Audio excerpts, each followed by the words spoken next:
I have really enjoyed doing Shark Tank React videos, far more than I thought I would, to be honest. And one of the things that after watching a bunch of these, I was really curious about is how good of an investor are these guys, these men and women, at the end of the day. And so I'm gonna start doing a teardown, a deep dive into the performance of each one of the sharks. And the first one that we're gonna start with today is Mark Cuban.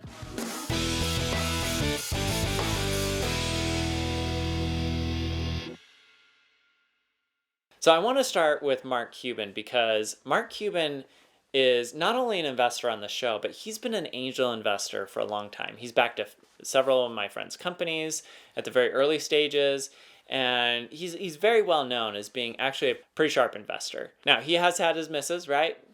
Missed out on Uber, for example, would have been a huge home run for him. But some of his other investments have done really well as well. But I just wanted to zone in on how he does on Shark Tank, because he's come out and he's said multiple times that he doesn't really invest in Shark Tank for a huge return. He does it more for like community building and to give back. So I was curious, like, how does that translate into actual returns? So let's run through some quick stats. So as of today, the latest data that I have, Mark Cuban has made 85 investments on the platform. Of those, 55 are still in operation, and about 30 have gone out of business or been written off. From what I can tell, he's had 2 exits. And by that, I mean a company has come in and bought his investment for more than he paid for it, right? I'm not including investments where, he put in $100,000 and then they kind of went out of business, but somebody bought the assets and he got like $5 back. I'm not including those as exits. So just deals where, somebody came in and bought the company and he made a return. His all-time best performing investment was a company called Groovebook. And this was a deal he did alongside Kevin O'Leary. Super interesting deal. They ended up buying 80% of the business for $150,000. And then a few years later, sold it for $14.5 million, generating like a 77x return, which is like crazy. But, good for them. But, relatively small numbers. I mean, he invested $75K, got $5.8 million back, which is great. Don't get me wrong, 5.8. It's helpful, right? But when you're a multi-billionaire, it's kind of a rounding error. His next best performing investment, at least on paper, he hasn't exited it yet, is a company called Beatbox. This is a really cool wine in a box concept. I actually met them a few years ago. That company's on track to do about $38 million in revenue this year, according to the Refunder page, and just closed an investment round on WeFunder at $190 million valuation cap.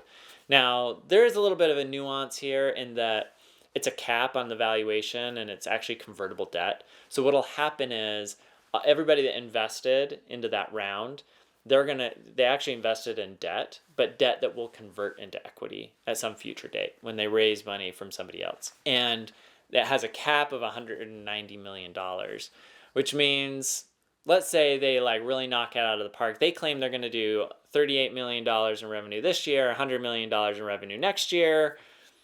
Let's say they get there, right? And then they raise money at like a $300 million valuation. Then all of those investors' money will convert at a $190 million valuation as a benefit for coming in early. But if they stumble, right, maybe the company's only worth $100 million, and those investors would convert at that $100 million valuation. Now, they also get a 10% discount, so technically it would be a $90 million valuation, but hopefully you get my drift. Point being is that they have this pseudo valuation of $190 million. Now, if that actually comes to be true, and that's really what they're worth, then Mark's investment in the company would be up 66x today. And unlike the other deal where he only put in $75K, in this one he put in $1 million, which means his investment could be worth somewhere, with some dilution, somewhere between $50 and $66 million. Now, that's not really a rounding error on a couple billion. That's actually pretty meaningful, right? So he's an investor in a company called Unikey. They are kind of back-end software for smart locks. That company's done really well. He's about somewhere between 15 and 18x his original investment up on that one. And then he's got a bunch of others that are pretty interesting. Some of his other top investments include Shark Wheel, which is this cube-shaped wheel, Packback, Zubean, which is like software for librarians, I think. Xcraft, 24 Expert, which is like a tutoring website. Lolyware, and Villy Customs. So outside of those two deals, Groovebook and Beatbox, he also has 8 other deals that have seen increases in valuation. So think about that. He's made 85 investments. 30 of those gone, zeros. 10 have actually gone up in valuation. 2 of them have gone up in valuation a lot. And then of the other 8, most of them have actually, about half of them have gone up by 10x, and another one went up by 18x. And then the others are kind of, sub 10x. So, pretty good gains on those investments. When I added it all up and take into consideration, these are all estimates. I don't have like the underlying data on these companies. So what I did is I basically went through his entire portfolio of companies. I went and pulled up their websites. If the website didn't pull, I assumed it went out of business, wrote it off, right? Then I looked at the company, and if it felt like the company was doing well and growing, then I looked it up on some different databases to figure out what the valuation of the business was, if they had raised more money, whatever it might be. And that's what drove a lot of these valuation metrics I've been giving you. And I also looked up WeFunder and Start Engine because a lot of these companies that have raised money on Shark Tank have then gone on to raise money on equity crowdfunding sites as well. So that's how I came up with the valuations. Some problems with my valuations is I know that I'm missing companies that have raised money that I just couldn't find data on them. I also know that I'm not taking into full consideration any dilution. So dilution occurs when other investors put money in and your ownership percentage shrinks as an investor, right? Mark has probably faced significant dilution on some of these investments, and I'm not really taking that in consideration, but I'm hoping it offsets the ones that like I missed because I don't, the data is all private. And then the other thing is there are companies that are probably doing really well that haven't raised more money because they don't need to, they're profitable. But if they were to sell tomorrow, they would generate a good return for Mark. And then the flip side is that there are probably companies that will never get acquired. They'll never generate profits. They're still around because they're just kind of eking it along, right? Like I think about this one company he invested in, which made like stickers for your face instead of doing like face paint for events. Maybe they're doing exceptionally well. I don't know, but it seems to me like that's probably not like a winner in the portfolio. So with all of those caveats, what I found is that Mark's investments are generating about 5x what he invested across the aggregate on all of them. Or in other words, like he invested about $19 million and his investments today are worth $20 million. Now, if Mark Cuban was a fund, like he put together a fund called Mark Cuban Shark, right? LP, then he would have a 5x fund return so far, which now granted it would be mostly on paper, but 5x is really good. Like most funds shoot for between 3 to 5x. Top performers like a Sequoia are shooting for, roughly 10x. But to have a 5x fund, like you can stay in business no problem with 5x fund returns. He's got about $6 million exited of that $19 million, which gives him what we call in the industry a DPI, or distributions paid in, of 0.31. Now, what that means is that he's returned 30 cents of every dollar he's invested so far, which is not bad, although he's been at this for quite a while. And if we were to compare him to other funds that started roughly the same time, that would probably be actually a pretty low DPI. But look, these are really, really early seed stage deals, and they've got a lot of room to grow.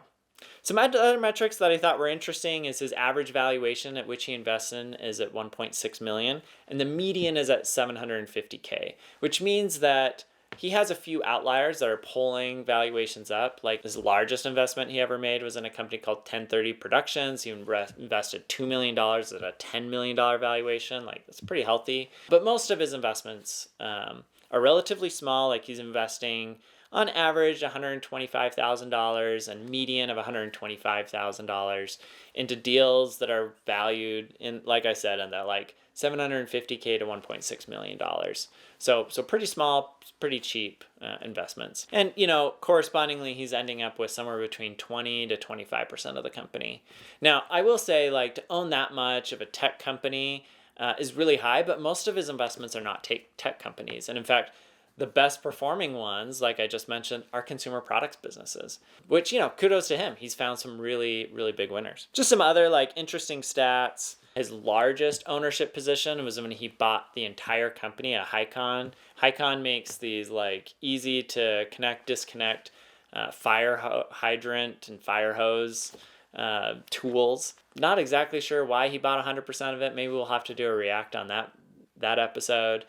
His smallest ownership percentage was on Shark Wheels. He only ended up with 2% ownership in that company. That's another one where I want to dig in a little bit more to understand why he was willing to take such a small piece, or how the company was able to justify such a high valuation.